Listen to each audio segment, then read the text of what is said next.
From Charm City to Indy, the Colts leaving Baltimore. The next day the sun came up. Baltimore's commerce was moving. Nobody died. But it was like losing the best friend we ever had. The Colts left in the middle of the night on March 29th, 1984, by packing all their equipment in Mayflower moving trucks. This move hurt the citizens of Baltimore, taking away their football team, a piece of their hearts, and historical tradition that started in 1950. I'm trying to retain what little dignity I have left in this matter. And second, if the Colts had to sneak out of town at night, it degrades a great tradition of the city in football. Throughout the Colts' existence in Baltimore, a proud heritage was formed. The Baltimore Colts won a total of 3 championships, had 8 Hall of Fame players, including one of the most monumental quarterbacks in history, Johnny Unitas.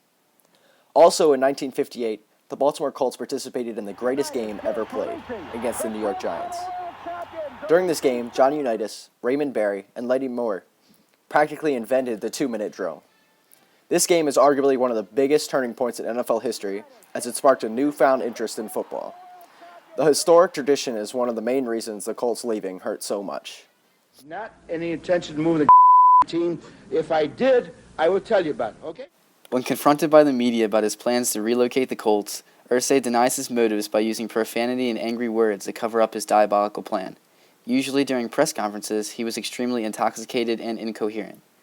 Irsay demanded pay for admission to preseason games, wanted stadium improvements, and wanted start time to be 1 o'clock instead of 2. The city of Baltimore tried to give him what he wanted, but Irsay would always pile more demands on top of what he had already asked. Instead of working out plans with Irsay, Maryland Senate tried to pass a last-ditch effort that allowed the state to take the team from him by the powers of eminent domain. That was enough for Irsay, and he did what he said he would never do. He snuck out of Baltimore. Here's a bad that you turn around, and how can you support a team like the Baltimore Colts when Bob Irsay's in Indianapolis one day saying, "You want my team? Make me a deal." Next day, he's in Tampa Bay Colts. "You want my team? Make me a deal." He's in Albuquerque, New Mexico. "You want my team? Make me a deal." He's in Arizona. How can you do this? How can you do this? The Colts venue before they departed was named Memorial Stadium. Memorial Stadium was built in 1950 and had a cost of $6.5 million. It could hold about 65,000 fans at once. This stadium housed both the Baltimore Orioles and the Baltimore Colts. Irsay had many complaints about the stadium, such as the lack of office space, poor bathrooms/plumbing, and having to share with the Orioles. He demanded improvements that were not upheld by the city of Baltimore because of Question P, which was proposed by Hyman Pressman, stated that Memorial Stadium could not be knocked down and rebuilt with revenue from taxes, and this was a major contributor to Irsay moving the Colts to Indianapolis. The Colts are on their way to Indianapolis. The people of Indiana were very excited when they heard the news that the Baltimore Colts were moving to Indianapolis. The Colts' main office was flocked with over 143,000 requests for season tickets, and Indianapolis soon blossomed into an economic powerhouse. This is because of the revenue the Colts were now attracting in hotels, merchandise, transportation to and from games, etc.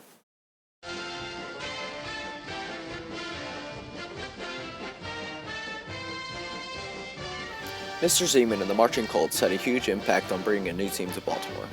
They aided in creating legislation to build new stadiums by playing on the steps of the Maryland State House, and by impressing Art Modell, the owner of the Browns, with their dedication, which eventually led to Mr. Modell moving his team to Baltimore. Art Modell is often seen in the same light as Robert Irsay, because they moved their franchises. But Art Modell was almost forced out of Cleveland by the government. Cleveland fans have the same hate towards him as Baltimore fans have of Robert Irsay, but Cleveland was allowed to keep their heritage, unlike Baltimore. I now have my own team. I have the Baltimore Ravens. My heart now belongs to that black helmet with that bird head on it. Mr. Zeman has the same stance that many Ravens fans do today. But will the scars ever truly heal? I think after a while, it'll never be forgotten.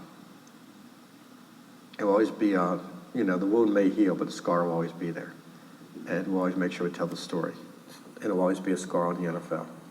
But I think as time goes by, the younger generation will forgive, but the older ones will never forget. The fans of Baltimore are starting to move on, as a new generation of Ravens fans are being brought up oblivious to the Colts moving. But it is very important to remember the sacrifices and contributions of people like John Zeman, who helped to open a new chapter in history for the next generation of fans. The Colts leaving Baltimore is a huge turning point in Maryland history. Nothing has had a bigger impact on the people both spiritually and economically as the Colts leaving Baltimore did. The return of football to Baltimore replaced something in the hearts of the people in Maryland that was missing for 12 years. And they couldn't be happier and more proud to watch their Baltimore Ravens create a heritage of their own, just as the Colts did. Thank you for watching. This is for Mr. Folmer's National History Day project by Robbie, Timmy, Cole, and Connor. Special thanks to Mr. Zeman.